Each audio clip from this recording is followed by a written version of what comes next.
Praise the Lord, ஹல்லேலூயா. சீயோன் வேதாகம ஆய்விற்கு அன்போடு கூட இயேசு கிறிஸ்துவின் நாமத்தில் உங்களை வரவேற்கிறேன். இன்றைய தினத்திலும் பரிசுத்த மத்தேயு எழுதின சுவிசேஷம் அதிகாரங்கள் 10 முதல் 12 அதிகாரங்களில் வசனங்களை தியானிக்க சர்வ தேவன் நமக்கு கிருபை பாராட்டுவாராக.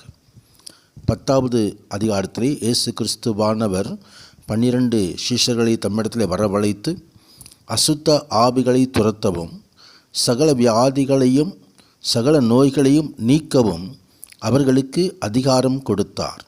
கர்த்தருடைய நாமத்துக்கு மகிமை உண்டாவதாக. 12 அப்போஸ்தலருடைய பெயர்கள் அங்கே கொடுக்கப்பட்டிருக்கிறது. கர்த்தருடைய நாமத்துக்கு மகிமை உண்டாவதாக.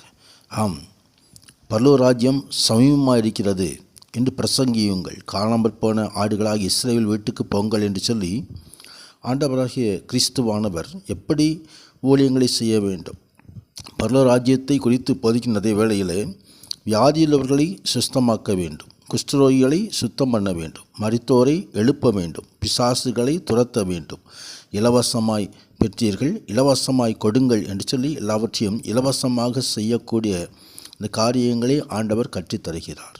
கர்த்தருடைய மகிமை உண்டாவதாக. ஆம், அந்த ஆரம்ப ஊழியத்திலே எப்படி எப்படி நடந்து கொள்ள வேண்டும் என்பதையெல்லாம் ஆண்டவரம் கற்றுத்தருகிறதை குறித்து பார்க்கிறோம். ஆனால் யாராவது ஏற்றுக்கொள்ளவில்லை என்று சொன்னால் உங்கள் கால்களில் படித்த தூசி உதறிவிட்டு போய்விட வேண்டும் என்று சொல்லி ஆண்டவர் அங்கே சொல்லியிருக்கிறார். கர்த்தருடைய மகிமை உண்டாவதாக. ஏற்றுக்கொள்ளக்கூடிய அந்த இடத்தில் மாத்திரம்தான் கர்த்தருடைய ஊழியத்தை நாம் நிறைவேற்ற முடியும். அதே வேளையில் ஆண்டவருக்கு என்று சொல்லி ஊழியத்துக்கு ஒப்பு கொடுத்து செல்லும் பொழுது என்ன சத்துருடைய காரியங்களெல்லாம் சம்பவிக்கும், எதிரான காரியங்கள். ஊழியம் என்பது ஒரு யுத்த களமாக இருக்கிறது. எதிராளி உண்டு. நம்மை தடுப்பது மாத்திரமல்ல, நமக்கு விரோதமாக செயல்படுகிறதான இந்த காரியங்கள். எச்சரிக்கையாயிருங்கள் என்று ஆண்டவர் சொல்லி மனுஷரை குறித்து எச்சரிக்கையாயிருங்கள். ஆலோசனை சங்கங்களுக்கு ஒப்பு கொடுத்து தங்கள் ஜெப ஆலயங்களிலே உங்களை வாரினால் அடிப்பார்கள் என்று சொல்லும்போது எப்படி எப்படி பேச வேண்டும் என்பதை பரிசுத்த ஆவியானவர் கற்று ஆவியானவரோடு நாம் இணைந்து கொள்ள வேண்டும். கர்த்தருடைய மகிமை உண்டாவதாக. ஆவியான வழி நடத்துதல் வேண்டும். ஊழிய பாதையிலே கர்த்தருடைய ஆவியானவரே நம்மை நடத்த வேண்டும். நாம் எதற்கும் பயப்பட வேண்டிய அவசியம் இல்லை. அவர்கள் பயப்படாதிருங்கள், வெளியாக்கப்படாத எந்த மறைபொருளும் இல்லை, அறியப்படாத ரகசியம் இல்லை என்று ஆண்டவர் இருளிலே சொல்லுகிறதே வெளிச்சத்திலே சொல்லுங்கள், காதிலே கேட்கிறதை நிமிடங்களின் மேல் பிரசித்தம் பண்ணுங்கள் என்று சொல்லி ஆண்டவர் தாமே இந்த ஊழிய காரியங்களிலே நடந்து கொள்ள வேண்டிய விதத்தை குறித்து ஆண்டவர் அங்கே எழுதுகிறார். எப்பொழுதும் ஜெபத்தோடு கர்த்தருடைய ஆவியானுடைய துணையோடு நாம் கடந்து செல்ல வேண்டும். அப்பொழுது நமக்கு ஜெயம் கிடைக்கும். கர்த்தருடைய நாமத்துக்கு மகிமை உண்டாவதாக.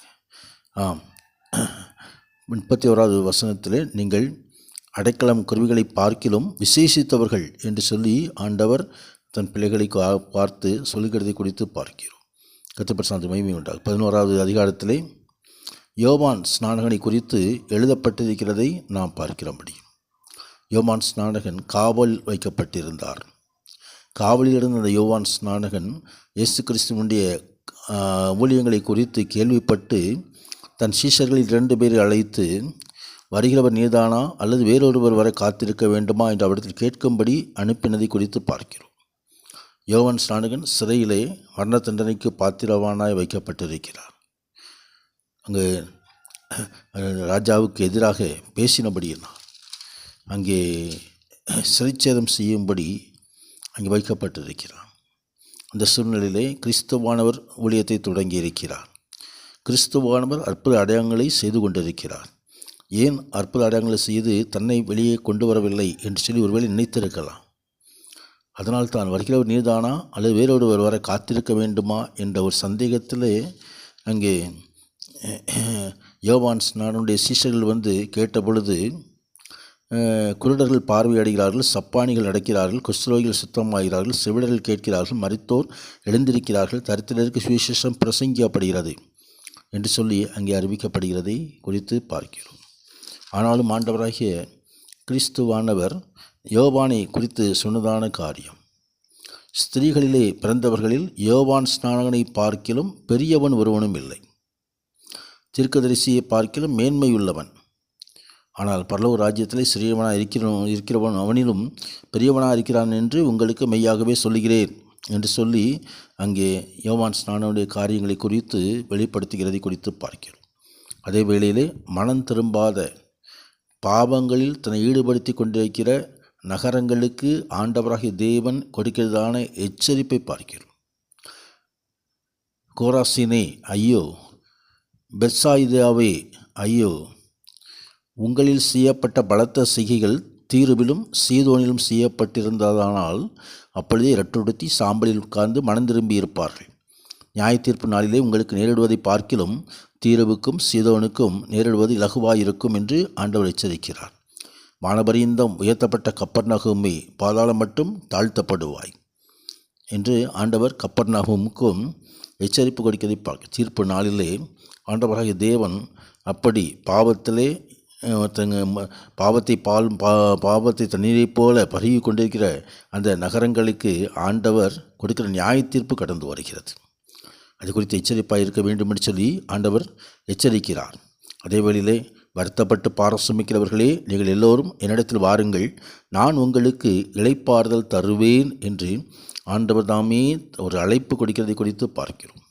பல காரியங்களை குறித்து நம் வருத்தத்தோடு பாரத்தோடு இருந்தால் ஆண்டவராகிய தேவனிடத்தில் வருவோம். அவர் தாமே சாந்தமும் மனத்தாழ்மையுள்ளவருமாய் இருக்கிறார். நுகத்தை உங்கள் மேல் ஏற்றுக்கொண்டு, என் நுகத்தை உங்கள் மேல் ஏற்றுக்கொண்டு என்னிடத்தில் கற்றுக்கொள்ளுங்கள் என்று அழைக்கிற தேவன், ஆத்துமாக்கள் இளைப்பாறுதல் கொடுக்கும்படியாக நமக்காய் காத்திருக்கிற தேவன். கர்த்தருடைய நாமத்துக்கு மகிமை உண்டாம். 12வது அதிகாரத்திலே ஓய்வு நாளை குறித்து ஆண்டவர் சொல்லுகிற காரியங்களை குறித்து நாம் பார்க்கிறோம். மனுஷகுமாரன் ஓய்வு நாளுக்கும் ஆண்டவராக இருக்கிறார். அங்கே இருந்ததான பரிசேயர்கள் சீஷர்கள் அந்த ஓய்வு நாளிலே பயிர் வழியாக வரும்போது பசியாயிருந்து கதிர்களை கொய்த்து தின்னு தொடங்கின போது குற்றம் சாட்டினார்கள். ஆண்டவராகிய கிறிஸ்துவானவரோ அவர் ஜெபாலயத்திலே சோம்பின கையை உடைய ஒரு மனிதனை சுஸ்தமாக்கினார். அவர்களை குறித்து குற்றம் சாட்டி கொண்டிருந்த பரிசேயருக்கு ஆண்டவர் பதில் தருகிற காரியத்தை குறித்து பார்க்கிறோம். அங்கு பரிசேயர்கள் எப்படியெல்லாம் ஆண்டவருக்கு விரோதமாக பேசினார்கள். ஒரு யோனாவுடைய அடையாளம் 3 நாள் பெரிய வயிற்றில் இருந்தது போல மனுஷகுமாரன் 3 நாள் பூமியின் இதயத்தில் இருப்பார் என்று சொல்லி ஒரு அடையாளத்தை கொடுக்கிறார்.